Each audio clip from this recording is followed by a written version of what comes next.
Gary, you have one more story, don't you? Yeah. Are you guys ready? Uh-huh. Go for it.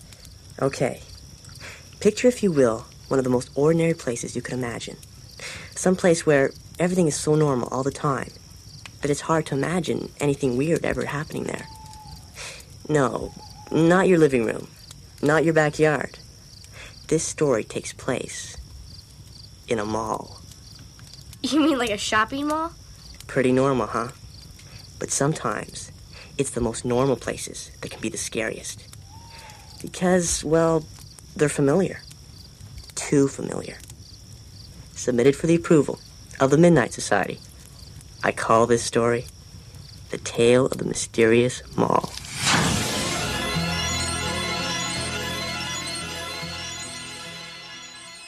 Ever have the feeling someone was watching you? Denny and his kid sister Liz were clothes shopping at the mall with their mom. It was a crowded Saturday, and Denny was really hoping he wouldn't run into anyone he knew. But that was the weird thing. After a while, Denny could tell someone was watching him. Definitely. He stopped walking and shot a quick look over his shoulder. Liz crashed into him. "Ow," she said. "What's up?" "It's weird," said Denny, "but I feel like someone's watching me." They both looked around. People were milling through the aisles, pushing clothes around on racks. No one was even looking in their direction. Liz made a face. "You're nuts," she said. "Who'd want to watch you?" Denny shrugged and shook his head. But then, suddenly, he knew. It was a store dummy, or mannequin as her mom called them, standing right in front of them.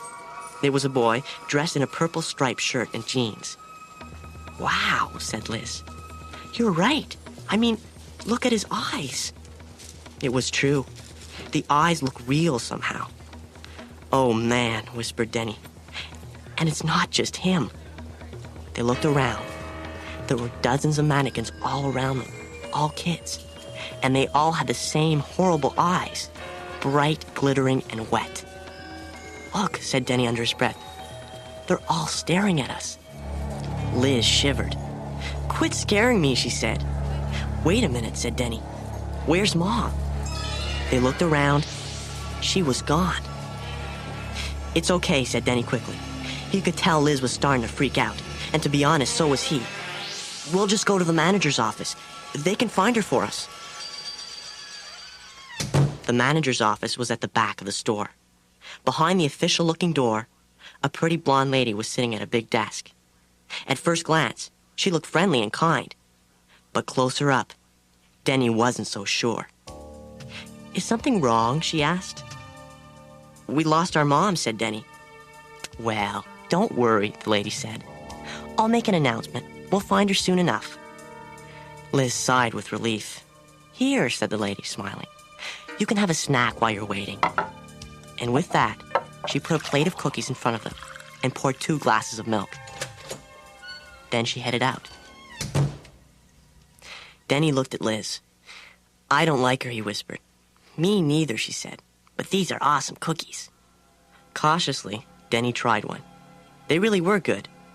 Big, soft-baked chocolate chips with no nuts. But he couldn't eat it. He still felt funny. Liz was already into her 3rd cookie and had drunk all her milk, too. Denny didn't even touch his.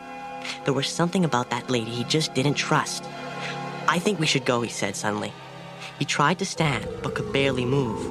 There was a strange roaring noise in his ears that got louder and louder, and flashes of light went off like fireworks. Everything went black. And Denny blinked. He was lying face down on the carpet.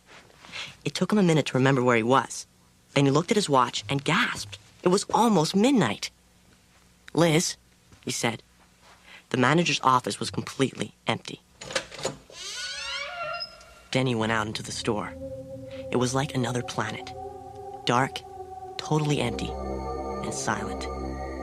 Outside the glass walls, the rest of the mall was pitch black. "Liz!" He stopped to listen. What was that other noise? A rustling sound and a whispering.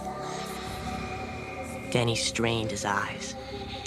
All around the edges of the store, there were dozens of shadowy figures slowly moving towards him. Who were they? The whispering was getting louder, but he couldn't make out what it was. Hello? One of the figures moved into a dim patch of light. It was a mannequin. Denny gasped. He could see them all now. There were dozens of them slowly shuffling towards him through the dark, their eyes wet and gleaming. They seemed to be whispering something, and they were getting closer. Denny tried to scream but couldn't. He backed away and tripped over a store display. Then he ran through the dark store. He crashed into a stack of shoeboxes and sent them flying. Behind him, the mannequins were getting closer and closer. There was a door with light showing around the edges. Denny grabbed the handle and yanked it open. Inside, it was brightly lit. The store manager was kneeling in front of a girl mannequin, buttoning its wool jacket. She spun around as Denny entered. "What are you doing here?" she snapped. "You're not supposed to be awake yet." She didn't look pretty anymore. She looked like a witch. But Denny wasn't looking at her. He was staring at the mannequin. It looked exactly like Liz. The same brown hair, the same eyes, and as he watched, a tear formed in one of those eyes and slid down its cheek. Denny's heart was pounding. "What have you done to my sister?" "Sister?" The lady was smiling now, like she was pretending she wasn't mad anymore. "I haven't seen her around. But if you wait until I'm finished, we can go look for her. Then we'll call your parents." Her eyes glinted. "Poor thing. You must be tired and thirsty. Care for a little something in the meantime?" And with that, she held out a glass. Denny stared at it. It was just milk, cool and white. But he remembered what had happened that afternoon. He and Liz had both eaten cookies, but only she drank the milk. And now, she was a statue and he wasn't. Behind Denny, the door bumped. The whispering was so loud it sounded like it was in the room. And Denny could finally hear what it was saying.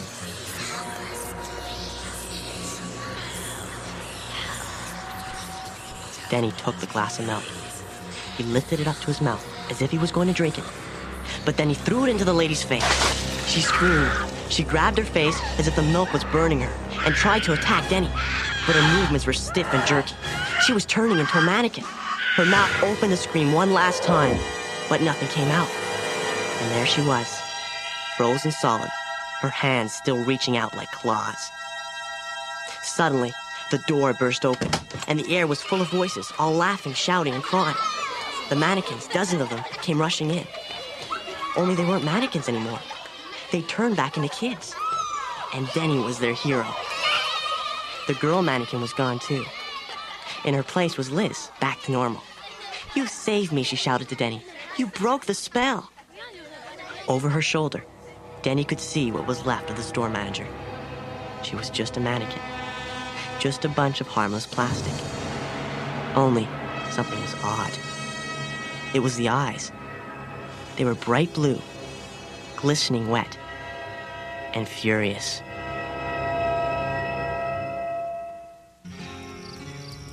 Oh, man. So she was still in there. You know, I always hated those store dummies. They always look like they're alive. Thanks, Gary. I'll never be able to go to a mall again. Me neither. But that was a great story. They were all great. Yeah. Well, I guess that's it. And to you guys at home, I hope you enjoyed sitting in. I declare this special meeting of the Midnight Society closed. Hey, who's heading home? I think I'll walk with you. I think maybe we should all go together. Hey, wait up! See you next time.